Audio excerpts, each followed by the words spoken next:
1 in 10 women today have an OnlyFans account. That's insane. We told women, go be whatever you want. You can go be a boss babe. And 1 in 10 of them decided to sell themselves online as virtual prostitutes. What kind of message of empowerment is that? We're actively working on destroying what it means to have relationships in America today. Because I don't need to go out and run the risk of getting rejected if I can just go talk to the girl and pay her to like me on my phone. Right? So young men, 18 to 25 years old, 45% of them have not approached a woman in real life. Like I, I I cannot see another period of history where something like this has occurred. And this is going to seriously lead to our downfall. I mean, there's no other way around it. If we are not out there actively forming relationships and building up relationships, getting married and having kids, then we're going to self-destruct because we're not going to be having kids. All right, here we go. Joining me now, Braedon Sorbo. Welcome to the Alec Lace Show. Thanks for having me. It's a pleasure to have you here. I wanted to get you. I met you down there at CPAC, and I've been waiting to get you on the show here to have this discussion. You got the book, Embrace Masculinity, Lifting Men Up in a World That Pushes Them Down. Obviously, I talk about this quite a bit. There's an attack on masculinity. We got a fatherless crisis going on. There's a breakdown of our families. Men are looked at as in much different light than they were from years ago. So how do you come at this in the book? What kind of approach? I mean, you're a young guy in your 20s, Gen Z. What perspective are you coming at this with? I'm taking the Christian man perspective. I mean, there is a lack of masculinity in America today. And so I tried to, in this book, cover as many topics as possible, whether that be dating and relationships, pornography, the necessity of having good friends like fraternity, brotherhood, the importance of having a mentor. I mean, so many people today think that they know everything and they're unwilling to not necessarily seek help, but to seek guidance. Right. There is something so beneficial for a young man when it comes to having a role model that he can look up to that isn't his father. Someone outside of his family that can offer an unbiased and honest perspective. So I talk about that. I talk about the dangers of the modernization of the world through art, because when art reflects the world and that art that reflects the world is minimalistic, bland, cheap, and boring, then the world feels minimalistic, bland, cheap, and boring, and people are less inclined to want to actually do things with their lives. The importance of the church and how tradition really kind of guides history. And so the culture, the media, the narrative, music, all of these things are kind of encompassed in the book. It's essentially a guide or a checklist for young men to work towards achieving. And at the same note, it is a checklist for young women to look at when they're considering dating someone. Does the man meet the criteria matched in this book? Yes or no? And we do see some of that too. We see the videos pop up from like the Gen Z girls struggling to try to find a guy in their generation to date. And it seems like because the roles have gotten reversed here, Braeden, it seems like it's very difficult for both sides, for young men and young women to kind of meet their match. And it seems like the dating scene is a nightmare. I mean, I have the, 3 kids. I have 3 teenage boys. It just seems like that whole is totally different than the way my generation grew up doing it, and it just seems like it almost seems impossible to actually find somebody you align with today. Is that what's going on in your generation? Oh, certainly. It's incredibly difficult, and this is unprecedented because in no time in history have we ever experienced something like this. The reason for it is the sexual revolution and the abortion laws. After 1972, the consequences of a one-night stand for both parties were simply eradicated. Just get an abortion if you don't want to have the baby, right? And so the things that kept women and men in check, the consequence of that child, went away. And so we saw this rampant uptick in sexual promiscuity, which scientifically proves that people, after a certain amount of time, lack the ability to pair bond. They can't actually form relationships, not nearly as well as they should be able to, by the way. And so it's this idea that people are so self-obsessed and they're so invested in this sexual revolution that they're failing to build relationships beyond the physical. I mean, 1 in 10 women today have an OnlyFans account. That's insane. We told women, go be whatever you want. You can go be a boss babe. And 1 in 10 of them decided to sell themselves online as virtual prostitutes. What kind of message of empowerment is that? We're actively working on destroying what it means to have relationships in America today. Because I don't need to go out and run the risk of getting rejected if I can just go talk to the girl and pay her to like me on my phone. Right? So young men, 18 to 25 years old, 45% of them have not approached a woman in real life. Like I I cannot see another period of history where something like this has occurred. And this is going to seriously lead to our downfall. I mean, there's no other way around it. If we are not out there actively forming relationships and building up relationships, getting married and having kids, then we're going to self-destruct because we're not going to be having kids. And I'm glad you brought up the point of the OnlyFans because this thing has really boggled my mind. And it's a commentary on both men and the women because someone's paying for all this stuff, right? So Yep. it's putting money in their pockets. But and just like you said, you have 1 in 10 of these girls that are on this OnlyFans. It's probably even more than that. I mean, it just seems like, and it's hard to try to tell a young girl, hey, you should go to school, you should get a degree, or you should get a career, and you should work hard and have to pay back all these loans, or you could go on OnlyFans and probably make 5 grand a month just showing lingerie shots. So it's very hard to talk these girls out of it. But the other problem on the man side of it is I can't believe there's this many men that are paying money for this OnlyFans. That part of it alone is very, very hard to wrap my head around. Yeah, it's disappointing to say the least. And the problem is we have massive podcasts that will bring on these OnlyFans girls to quote unquote dunk on them and have this big like, oh, haha, get owned. The problem is it's essentially just promoting the girls. And so they end up that's the only reason they do the podcast. And there have been girls who've admitted as such because they get an uptick in followers and subscribers because of it. And so I shame the guys who are looking at it. I mean, guys who are looking at porn are the weakest of the weak. There's something so despicable about it, and I don't say it from a judgmental like I'm better than you position. I say it from a you need to fix this because it's destroying you position. That is the one thing that I was unfortunately cursed and blessed with because I have been there, done that, and I can look at someone and say, look, I'm the same age as you. I had the same struggles as you, and I overcame it, which means you can overcome it, right? It's hard for me to relate to someone like Jordan Peterson or Nick Freitas or these guys who offer these great messages and who are 30, 40, 50 years older than us because they don't have the same lived experiences. There's no relatability there, which is where I came in, and that's why I wrote the entire book. There's something that young men are craving, and that is someone to relate to. Well, this is why I'm interested to get it from your perspective, just because, like, for myself growing up, if one kid had like a Playboy magazine in the school, he was like, he was the man. Everyone would crowd around the locker, take a peek. And these were just still photographs of naked women. And it was like a huge deal. You guys grew up with the ability to see anything sexual that you wanted to at any time, at any part of the day. You had it in your pocket the whole time. And so it's not hard to see how this became an epidemic for you, especially for your generation of kids addicted to porn because it's so readily available and on their face. It's almost impossible for young men to turn this thing away. And it's like there's no safeguards against it. Once you have access to a phone, it's all over. Any type of scenario you want, you got it at the tip of a finger. And there's nothing really being done at all to prevent people from watching. So it has to come from mentors, self-discipline, good parenting. Other than that, it's just a matter of self-control, which seems to be lacking. Yeah, exactly. I mean, the thing is, when I say this is unprecedented, I mean we have access to more on our phones than kings did. Yeah. Like I have access to more than King Solomon did, and the guy had 700 concubines and 300 wives. That's kind of mind-boggling to think about and actually say out loud.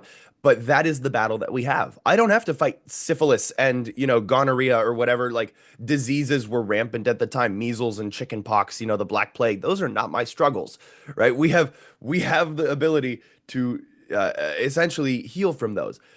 But the spiritual warfare, the mental decline that we have is greater than anything we've ever seen before. And so it is essentially young men are going to have to pick themselves up by their bootstraps, which sucks because the reward for doing that in the past was a good wife and a family. The problem is it's so hard to find a good wife that these guys are essentially going to have to fight this battle without a guarantee of a reward.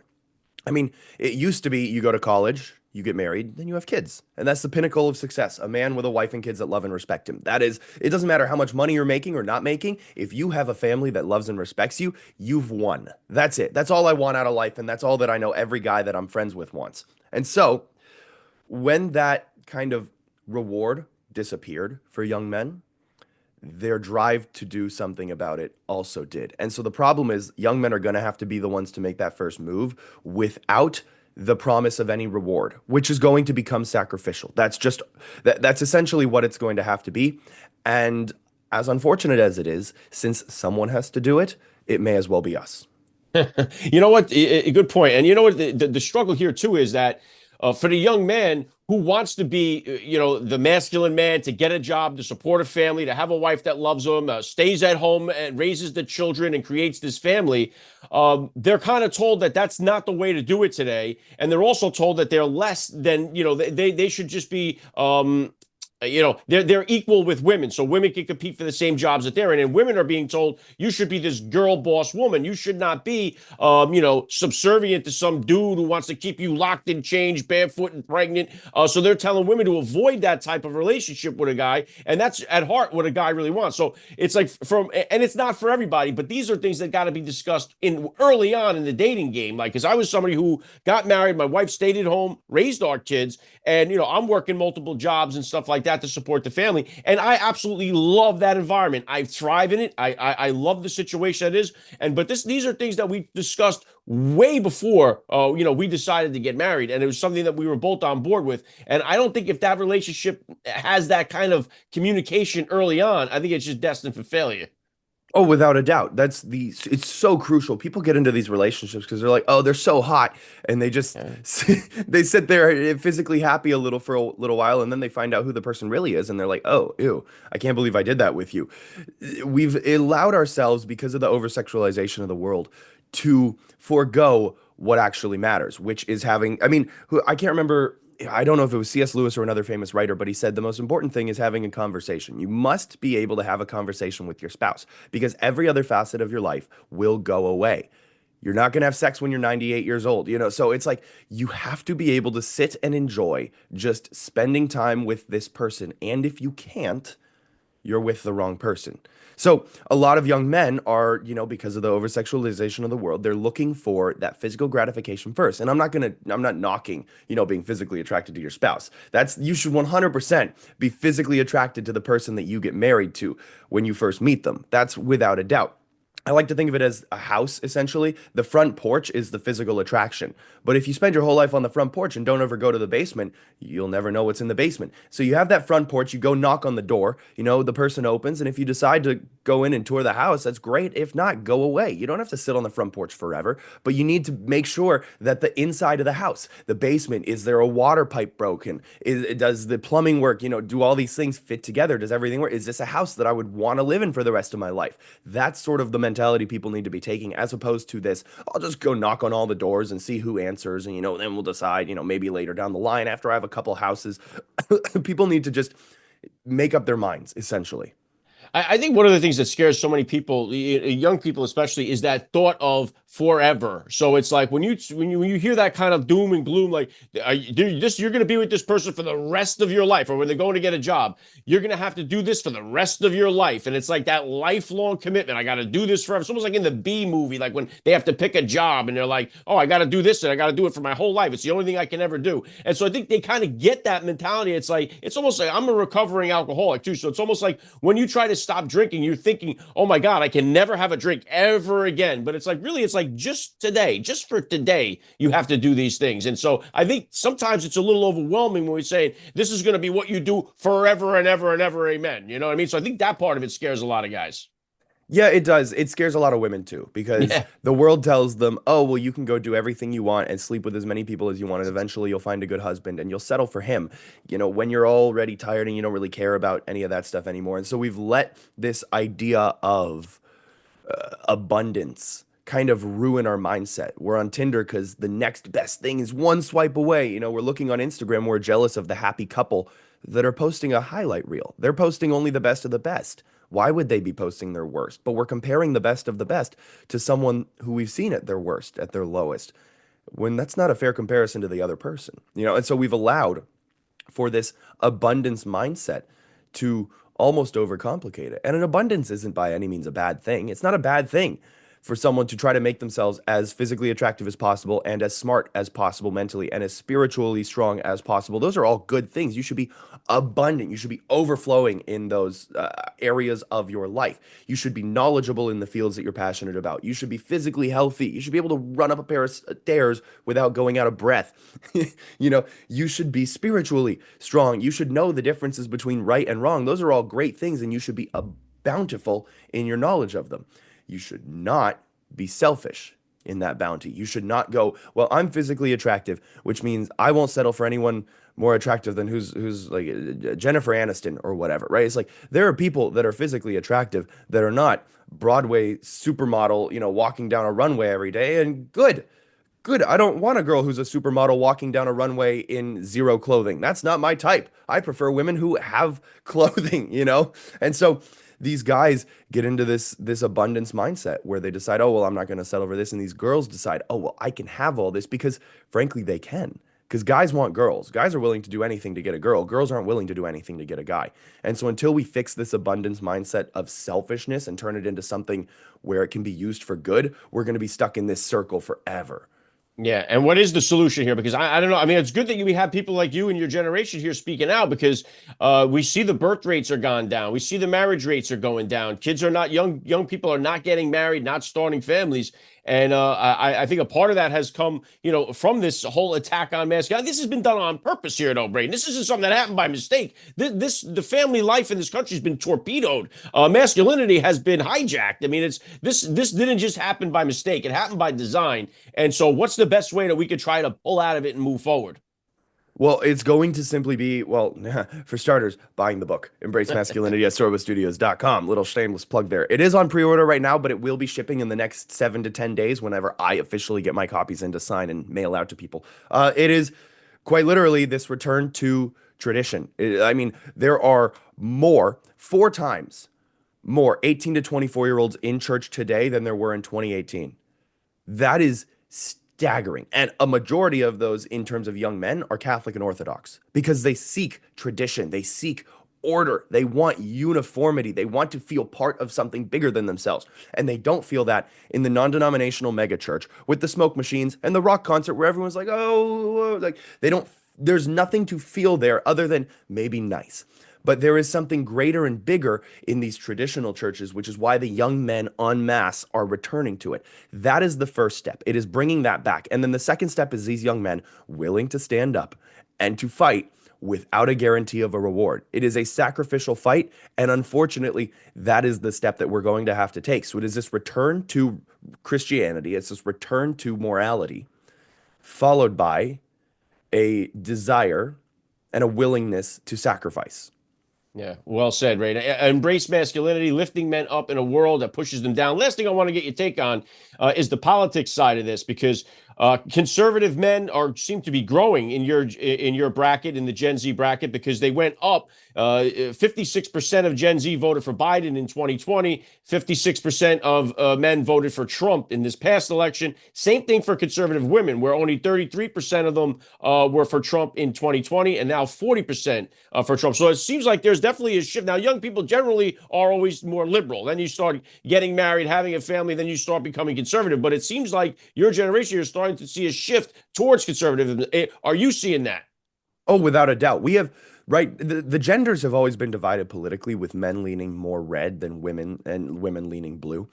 However, this previous election, we had the largest divide we've ever had where men voted red almost entirely. Like a majority of young men voted red, who voted at least, and the majority of young women who voted blue. Now there were the conservative women who voted red and the Democrat men who voted blue. Obviously, that's I'm not going to say that that didn't happen, but this is the largest political divide on the two genders that we've had to date, which is crazy to think about, which is why the young men are going to have to be the ones to step up because clearly they're the ones in the right.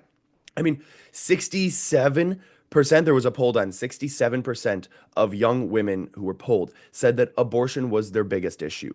Not taxes, not the economy, not the immigration, not the border, abortion. That was the biggest issue for young Yeah. women in America today is being able to kill the baby in their womb.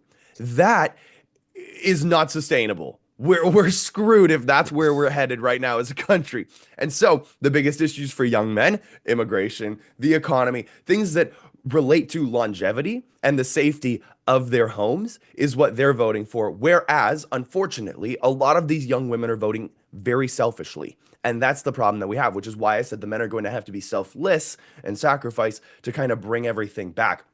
But politically, it's it's an interesting dilemma and it can be resolved It's just going to take time, and hopefully, if everything is on track, we keep the House and we, win all the seats in Congress for the midterm reelections.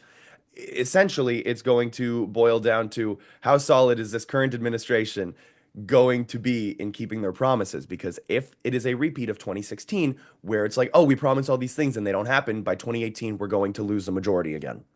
Yeah, no question about that. And I was just going to say, when it comes to the dating world and politics together, it almost seems now your generation is more political savvy than mine was. I mean, can't even tell you what girls were like when I look back at old girlfriends. I couldn't tell you if they were conservative or liberal. We never discussed it. Politics wasn't a thing. We didn't have the social media. It wasn't in our face like this. But now it almost seems like it would be impossible for a conservative young man to date a liberal young woman. It almost seems like you would look to avoid that at all costs. Is that the way kind of in the dating world? Is that part of the swipe left, swipe right community too? Is that something you guys look for? Well, if a guy is just looking for sex, then no, he doesn't care. Like, Okay. to be fair. Now, this is not what I'm advocating for. A guy should not be just going out and trying to hook up with people. That's not good for you mentally or spiritually. It's bad for you. But when it comes to long-term relationships, yes, I know for one, I am. I mean, it's funny. No one wants a liberal man, not even liberal women. And so the liberal women come for conservative men thinking that they can change them, or getting mad when they find out just how conservative they are, which is kind of funny because it's like, you signed up for this here. But when, when it comes to the dating between the liberal and conservatives, I don't see liberal men dating conservative women. That literally never happens. And I don't really see liberal women dating liberal men, because they do. And then they realize the men aren't men, and their natural instinct is to be away from that. So they end up breaking up with him because they realize, oh, I don't actually want to be the man in this relationship with another man. That's kind of gay. And so they stop. And so they leave. So no liberal woman wants to date a liberal man. Yeah, I see that too. We see the videos, like I was saying, on TikToks. You see these young girls like, I can't find a guy anywhere, and then I have to start looking at conservatives. So it's a bit of a pickle. Braedon Sorbo, Embrace Masculinity, Lifting Men Up in a World That Pushes Them Down. Very well spoken. I got the link to the book down there in the description below. I appreciate you giving me a few minutes of your time today on the Alec Lace Show. Thank you. I appreciate it. You're listening to the Alec Lace Show. The future is family.